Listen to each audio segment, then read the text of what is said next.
Hey everyone, it's Tim Lee. Welcome to Legacy Studio and another review. Today we're on the web camera and I have my Sony a6300 here set up, recording a screen here, and this is the Lilliput 4K Camera Assist screen. I've had it for a while, I just haven't had the chance to review it, but I do think it's a really good screen, especially for the cost, and at the same time, I want to show you just some of the features of it. Now the thing is, there's plenty of reviews of this screen already. I come into all my stuff late, which is why I don't get any views, but that's not the point. The point is I'm bringing you... There is no point to that. Okay. So what I want to show you is what I like about the screen and what I think are the things to keep an eye on as you're utilizing it. I keep mine plugged up and set on my desk so that when I am filming, I can see what I'm doing. If you have a Sony camera like a Sony a6000 or 6300 or any camera like that, you can't see the screen to know if you're in focus. And even so, if you're using it as the filmmaker and not as the guy like me who puts my head on everything because I'm a narcissist, it's one of those things where you can't see the screen, you can't see if you're in focus, and just having a 7-inch screen in comparison to the little tiny screen on your camera will make a very, very big difference.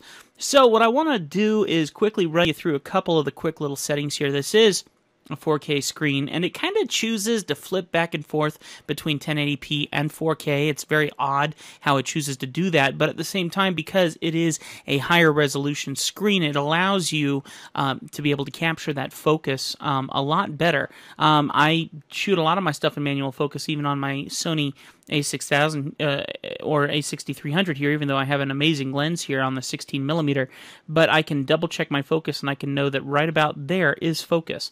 Now there's a couple really nice features about this screen. One of them is that it does have a focus peaking, and I have one of the buttons on top programmed to bring up the focus peaking, and you can see when I bring that up, basically anything on screen that's in focus per se will get a red hue around it, and you can change which color that is as well. But the thing that you need to know is I don't know if it's as purely accurate as the Sony a6000 peaking focus is, and I don't think you can see the Sony a6000 or a6300 the peaking focus on the screen, so you're going to have to use the screen's peaking focus. As far as I know, if you can prove me wrong, please do.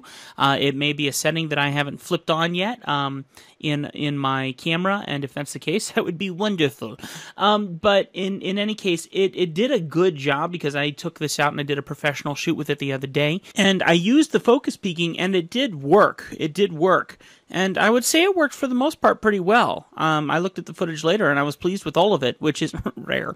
And so I think it's good, but I think that the Sony's built-in peaking is probably a little bit better. Now, if you don't want focus peaking, you can just turn that off, and like I said, you can program this to be turned on or off in the menus, and I'll probably pop in there and show that to you in a little bit. Another thing I really love is the fact that there is a meter here, and you can actually check your audio level on your meter.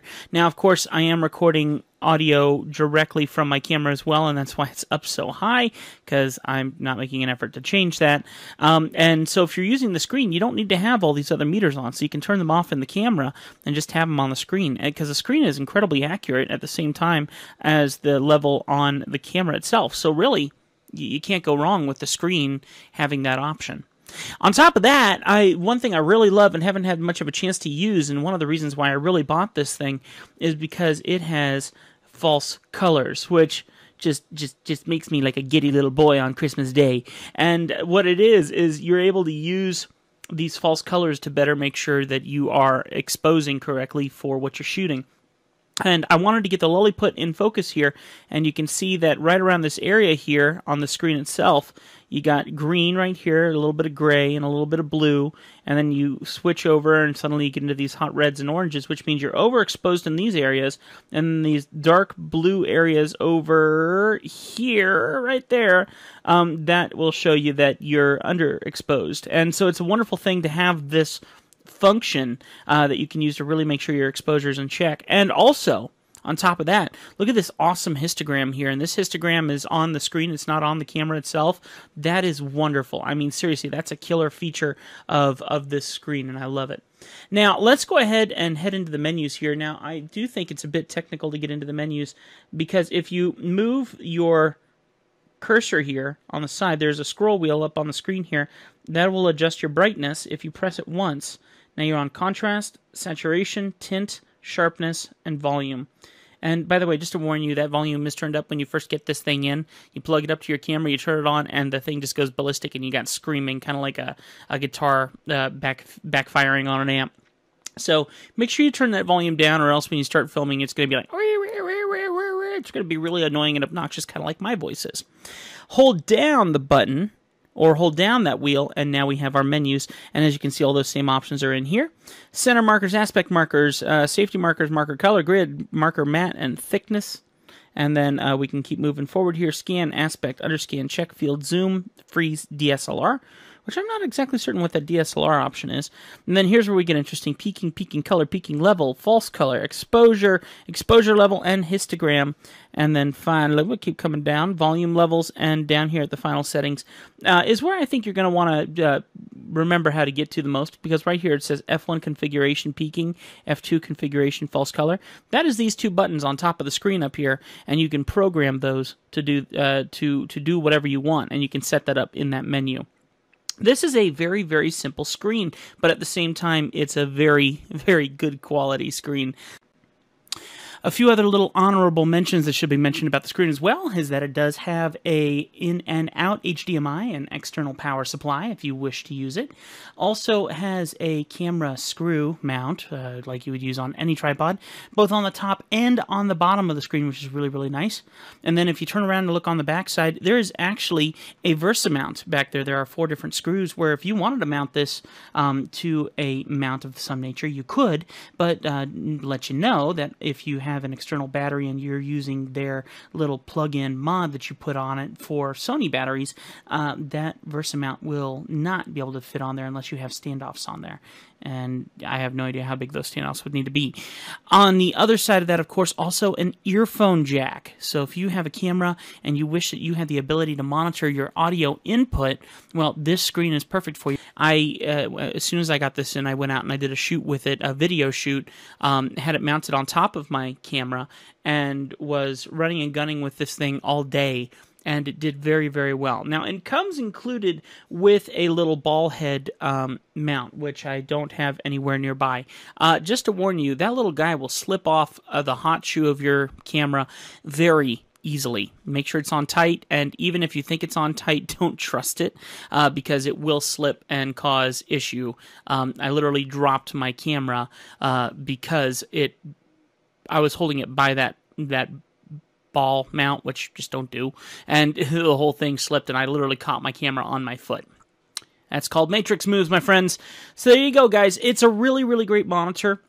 And I hope that you enjoyed this very quick review of it. I do suggest that you get it. The link is going to be on Amazon in the description below. If you're watching this on Amazon as a review, then thank you for checking it out. And if you're watching it on my YouTube Legacy Studio, then, of course, thank you so much for considering subscribing, hitting the bell button, and all that jazz. All right, guys, that's going to do it for us here at Legacy Studio, and another quick review in... I'm not going to tell you what future videos are, because we do have something cool coming up, but I'll leave that for you to find out later. There's something really cool, and it has something to do with this big picture in the room somewhere around here. It'll be a cool review. Thanks for watching Legacy Studio. I'll see you next time. Bye-bye.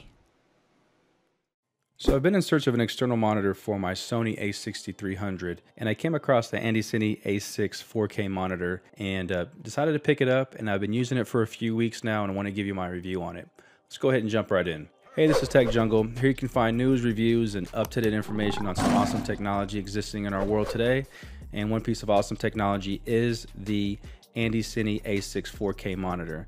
Now, I was looking for something that was lightweight, portable, and that can directly attach to my Sony a6300, and this is the perfect fit right here. So for under $200, what you get out of the box is a 5.7-inch 1080p monitor that accepts 4K signal.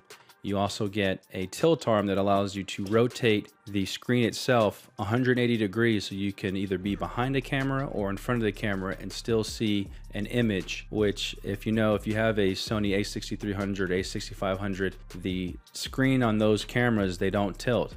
At least they don't tilt outwards to where you could actually see yourself from in front of the camera. So having a monitor that's lightweight, that doesn't take up a lot of space and fits right on top of the camera is really excellent, especially for under $200. So out of the box, you get the screen, you get a sunshade, you get a tilt arm, you also get 2 cables. You get an HDMI to micro HDMI and HDMI to mini HDMI. So you have 2 cables out of the box, so you're ready to hook up your monitor and start enjoying it. Now the monitor itself is powered in 2 ways, either with a DC 12 volt connector or an NP-F970 battery, and you can find a lot of these batteries on Amazon. I'll put a link for a couple batteries below. The one I use is called RAV Power, and it's like under 30 bucks. You get 2 batteries and you get a charger, so you're never without juice for this monitor. An additional excellent feature is that there is a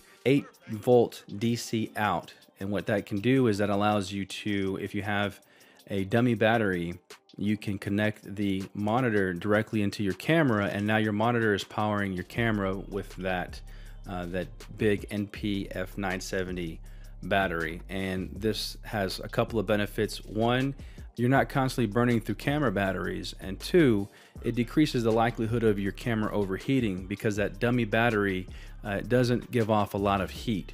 And so those are 2 excellent benefits of being able to externally power your monitor and power the camera at the same time using just 1 battery. Now I'm not going to go over all the features on this monitor, but I will go over a couple that I use. One benefit of this monitor is you get 4 function keys, and this allows you to set customized programs or customized shortcuts on the monitor itself, so you're not having to dig through the menu system every time you need something. So the first function I use is flip, so it allows me to flip the image when I'm rotating the monitor 180 degrees and either using it as a vlogging style setup or just behind the camera. And so you have a quick flip button assigned and allows you to flip the image so that you're not constantly having to dig through the menu system. The second function is the 9 grid, so it sets up the image almost like a rule of thirds grid. So it allows me to center my image or have it off center, but it's still in that rule of thirds.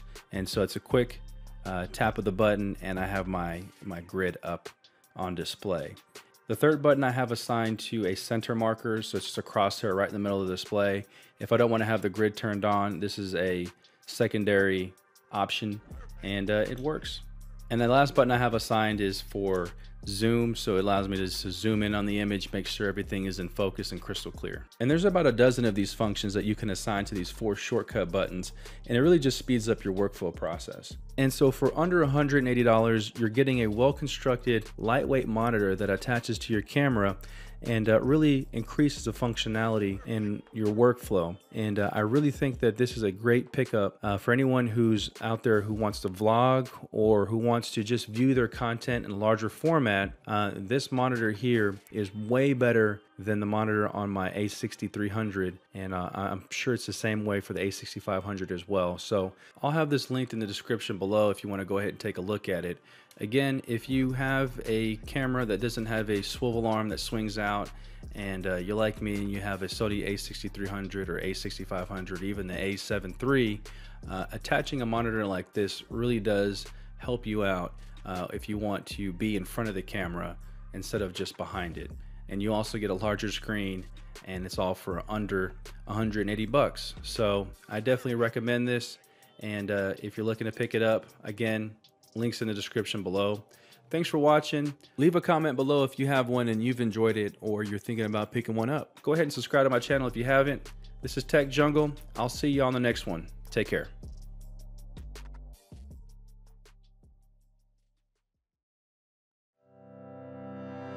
If you're interested in buying one of these products, links to all the products mentioned in this video are in the description down below. If you like and found this video helpful, don't forget to give a like, comment and subscribe. Thank you for watching.